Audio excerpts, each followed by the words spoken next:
ಇವತ್ತು ಈ ಮಂದಿರದ ಆರೋಗ್ಯ ದೇವತೆಯಾದ ಶಾರದಾಂಬೆಯನ್ನು ಸ್ಮರಿಸುತ್ತಾ ಈ ಒಂದು ಪಾಲಕ ಪೋಷಕರ ಮಾಸ್ತರಿಗೆ ಈ ವೇದಿಕೆಯನ್ನು ಅಲಂಕರಿಸಿದ ಅಧ್ಯಕ್ಷನಾಮ ವಹಿಸಿದಂಥ ನಮ್ಮ ಶಾಲೆಯ SMC ಅಧ್ಯಕ್ಷರಾದ ಸಂಜೀವ್ ಕುಮಾರ್ ಗೋರ್ ಅವರಿಗೂ ನಿಮ್ಮೆಲ್ಲರ ಪರವಾಗಿ ಸ್ವಾಗತವನ್ನು ಕೊಡ್ತಾ ಇದ್ದೇನೆ.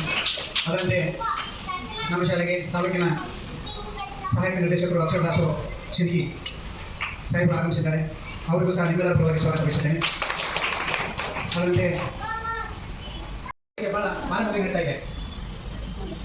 ಶಾಲಾ ಮಕ್ಕಳು ಸುರಕ್ಷತೆಗಾಗಿ ಪಾಲಕರ ಪೋಷಕರು ಶಿಕ್ಷಕರು ಒಳಗೂಡಿ ಈ ಮಕ್ಕಳು ಯಾವ ಮಟ್ಟಕ್ಕೆ ಕಲಿಕೆ ಅದ, ನಮ್ಮ ಮಗು ಯಾವ ಮಟ್ಟಕ್ಕೆ ಕಲ್ತಿಲ್ಲ, ಆ ಮಗು ನಾವು ಯಾವ ಮಟ್ಟಕ್ಕೆ ಹೋಗಬೇಕು ಅನ್ನೋ ಒಂದು ಉದ್ದೇಶ ಇಷ್ಟೇ ಈ ಪಾಲಕರ ಪೋಷಕರ ಸಭೆ. ಅದಕ್ಕಾಗಿ ಹೆಚ್ಚು ಸಂಖ್ಯೆಯಲ್ಲಿ ಪಾಲಕರು ಹೊರಬೇಕಾಗಿತ್ತು. ಅನಾನುಕೂಲತೆಯಿಂದ ಪಾಲಕರ ಒಂದು ಏನೋ ಒಂದು ಕೆಲಸ ಒತ್ತಡದಾಗಿದೆ. ಕೆಲವೊಂದು ಪಾಲಕರು ಬಂದು ಹೋದರು. ಆದರೂ ಅಚಾನಕ್ ನಮ್ಮ ಇಲಾಖೆಯಿಂದ ಬಂದಂಥ ಅಕ್ಷರದಾಸ ಉಪನಿರ್ದೇಶಕರು ಅರವಿಂದ್ ಧೋಣಸರು ಆಗಮಿಸಿದರು ನಮ್ಮ ಹಾಗೆ. ಅದಕ್ಕಾಗಿ ಒಳ್ಳೆಯ ರೀತಿ ಪಾಲಕರು ಮಕ್ಕಳ ಜೊತೆ ಸಹಕರಿಸಿ ವಿದ್ಯೆಗೆ ಪೂರಕವಾಗಿ ನೀವು ನೇತೃತ್ವ ಮಾತ್ರ ನಾವು ಶಿಕ್ಷಕರು ನಾವು ಬೆನ್ನೆಲುಬಾಗಿ ನಿಲ್ಲುತ್ತೀವಿ. ನಾವು ಕೂಡಿ ಮಕ್ಕಳ ಭವಿಷ್ಯವನ್ನು ಉಜ್ವಲ ಮಾಡೋಣ, ಒಂದು ಶಾಲೆಗೆ ಅಂತ ಹೇಳಿ ಇಲ್ಲಿವರೆಗೆ ಕೆಲವೊಂದು ವಿಷಯಗಳನ್ನು ಮಾತಾಡಲಿಕ್ಕೆ ಅವಕಾಶ ಮಾಡಿಕೊಂಡು ಎಲ್ಲ ವೇದಿಕೆ ಮೇಲೆ ನರೇಂದ್ರ ಮೋದಿ ಅವರು ಬುದ್ಧ ಮಕ್ಕಳಿಗೂ ಪಾಲಕ ಪೋಷಕರು ಹೊಂದಿಸುತ್ತಾ ನನ್ನ ಮಾತುಗಳನ್ನು ಮುಗಿಸ್ತೇನೆ. ಜಯ ಮಕ್ಕಳು ಭಾಳಷ್ಟು ಬರಬೇಕಾಗಿತ್ತು. ಮುಖ್ಯವಾಗಿ ಕಡಿಮೆ ಈ ಮಕ್ಕಳ ಸಂಖ್ಯೆ ಹೆಚ್ಚು ಮಾಡೋ ಸಲುವಾಗಿ ನಾವು ಪಾಲಕರ ಸಭೆಯನ್ನು ಮಾಡಿದ್ದೀವಿ. ಮಕ್ಕಳೇ ಬೇಕು ನಮಗೆ. ನಾವು ಮಕ್ಕಳಿದ್ರೆ ನಾವೆಲ್ಲ ನೀವು ಪಾಲಕರು ಶಿಕ್ಷಕರು ನಮ್ಮ ಬಿಸಿ ಊಟ ಅಡುಗೆಯವರು ಎಲ್ಲ ಇರೋದು ಯಾವಾಗಾದ್ರೆ ಮಕ್ಕಳಿದೆ. ಈಗ ನೀವು ಇಷ್ಟೊಂದು ಕಡಿಮೆ ಇದ್ದಿರಲ್ಲ, ನೀವು ಸೋಮವಾರ ಬರಬೇಕಾದ ನಿಮ್ಮ ಜೊತೆ ಇಬ್ಬರು ಕರ್ಕೊಂಡು ಬರ್ಬೇಕು. ಅರ್ಥ ಏನೋ ನನ್ನ ಹೆಸರೇನು ನೀವು ಬರ್ಬೇಕಾದ್ರೆ ನಾಳೆ 3 ಮಂದಿ ಆಗಬೇಕು. ಸೋಮವಾರ ದಿನ ಪ್ರಕಾರ 3 ಜನ ಆಗಿರ್ಬೋದು. ಯಾಕಂದರೆ ಶಾಲೆ ಒಳಗೆ ನಾವು ಎಲ್ಲ ಸೌಕರ್ಯ ಇದ್ದೀವಿ. ಈಗಾಗಲೇ ಸಾಕಷ್ಟು ಸೌಕರ್ಯಗಳು LKG ಕೂಡ ಇಲ್ಲಿ ಪ್ರಾರಂಭ. ಆಮೇಲೆ ಅವ್ರಿಗೆ ಆಟಿಕೆ ಸಾಮಾನುಗಳದಾವೆ, ಏನೂ ಕೊರತೆ ಇಲ್ಲ. ಒಳ್ಳೆಯ ಟೀಚರ್ಸ್ ಅದಾರೆ, ಗೌರ್ಮೆಂಟ್ ಅಪಾಯಿಂಟ್ ಆದಂಥ ಟೀಚರ್ಸ್ ಅದಾರೆ, ಸಾಕಷ್ಟು ಸೌಲಭ್ಯಗಳು. ಆಮೇಲೆ ನಿಮಗೆಲ್ಲ ಏನೇನು ಕೊಡ್ತಾ ಇದ್ದೀವಿ, ಮೊಟ್ಟೆ ಕೊಡ್ತೀವಿ, ಬಾಳೆಹಣ್ಣು ಕೊಡ್ತೀವಿ, ಹಾಲು ಕೊಡ್ತೀವಿ, ಆಮೇಲೆ ಊಟ ಕೊಡ್ತೀವಿ, ಪಠ್ಯಪುಸ್ತಕ ಕೊಡ್ತೀವಿ, ಮಕ್ಕಳು ಕೊಡ್ತೀವಿ. ಏನಿಲ್ಲ, ನೀವು ಬರೋದು ಬಂದು ಕೂತು ಒಂದೇ ಕೆಲಸ. ಅದಕ್ಕಾಗಿ ಪಾಲಕರು ಕೂಡ ಏನು ಮಾಡ್ಬೇಕಾದ್ರೆ ಒಂದು ಸ್ವಲ್ಪ ಸರ್ಕಾರಿ ಶಾಲೆಯ ಫ್ರೀ ಅದನ್ನು ಸ್ವಲ್ಪ ಅಸಡೆ ತೋರಿಸ್ಬೇಕು. ದಯವಿಟ್ಟು ಫ್ರೀ ಅದನ್ನು ಯಾಕೋ ಫ್ರೀ ಅಂದ್ರೆ ಬೇಡ ಅನ್ನಿಸುವಂಥ ಒಂದು ಲೆಕ್ಕ ಅದ.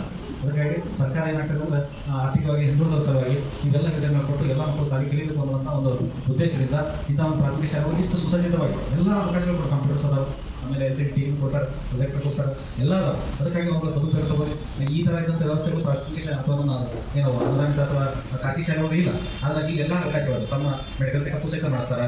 ಇಷ್ಟೆಲ್ಲ ಅವಕಾಶಗಳು. ಅದಕ್ಕೆ ದಯವಿಟ್ಟು ಪಾಲಕರು ಬಂದಂಥ ಪಾಲಕರು ನೀವು ಮನೆ ಹತ್ರ ಇದ್ದಂಥ ಪಾಲಕರಿಗೆ ಒಂದಿಷ್ಟು ಫೀಸ್ ಹೇಳಿ ಈ ಸರ್ಕಾರಿ ಶಾಲೆ ಒಳಗೆ ಎಲ್ಲ ರೀತಿ ಸೌಲಭ್ಯಗಳದಾವೆ, ಮಗು ಸೇಫ್ ಆಗಿರ್ತದೆ ಅಂತಕ್ಕಂಥ ಒಂದು ಕಲ್ಪನೆಯನ್ನು ಮೂಡಿಸಿ ನಮ್ಮ ಸರ್ಕಾರ ಉಳಿಸುವ ಜೊತೆಗೆ ಮತ್ತು ಇರ್ತಕ್ಕಂಥ ಮಕ್ಕಳು ಸಾಕಷ್ಟು ಯಾವುದೇ ಒಂದು ದೊಡ್ಡ ನೌಕರಿ ಇಡೋದಾರ ನಾವು ಕಲ್ತಿದ್ದೀವಿ. ನಾವು ಕನ್ನಡ ಶಾಲೆ ಕಲ್ತವ್ರು ಇರ್ತಾರೆ, ಸರ್ಕಾರಿ ಶಾಲೆ ಕಲ್ತವ್ರೆ ಹೆಚ್ಚಿನ ಒಂದು ಉದ್ಯೋಗ ಇರ್ತಾರೆ. ಅದಕ್ಕಾಗಿ ನಮ್ಮ ಮಕ್ಕಳು ಒಂದು ಒಳ್ಳೆಯ ಒಂದು ಪ್ರಗತಿಯನ್ನು ಹೊಂದಬೇಕಾಗಿದ್ದು, ಒಳ್ಳೆಯ ನಾಗರಿಕರು ಆಗಬೇಕಿತ್ತು ಅಂತಂದ್ರೆ ಬಿಟ್ಟು ನಮ್ಮ ಶಾಲೆಗೆ ಕಳಿಸ್ರಿ ಅಂತಕ್ಕಂಥ ಮಾತಾಡ್ತಾರೆ. ಈ ರೀತಿ ಮಾತಾಡೋ ಅವಕಾಶ ಮಾಡಿಕೊಡ್ತಾರೆ. Highlighting the importance of attendance nowadays in government school and the facilities which we provide to the students is highly commendable to the government.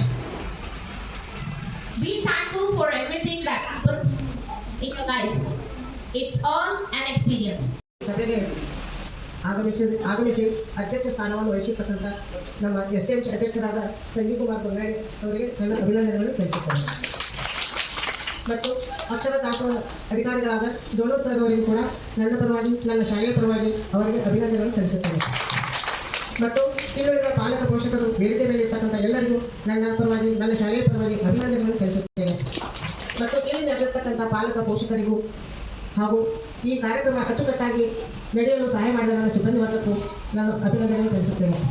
ಮತ್ತು ನಮ್ಮ ಕಾರ್ಯಕ್ರಮಕ್ಕೆ ಕೇಂದ್ರ ಬಿಂದುವಾಗಿರ್ತಕ್ಕಂಥ ನಮ್ಮ ಮೂತು ಮಕ್ಕಳಿಗೂ ಕೂಡ ಅಭಿನಂದನೆಗಳನ್ನು ಸಲ್ಲಿಸುತ್ತಾ 2 ಮಾತುಗಳನ್ನು ಮುಗಿಸುತ್ತೇನೆ. ಜೈ ಹಿಂದ್, ಜೈ ಭಾರತ್.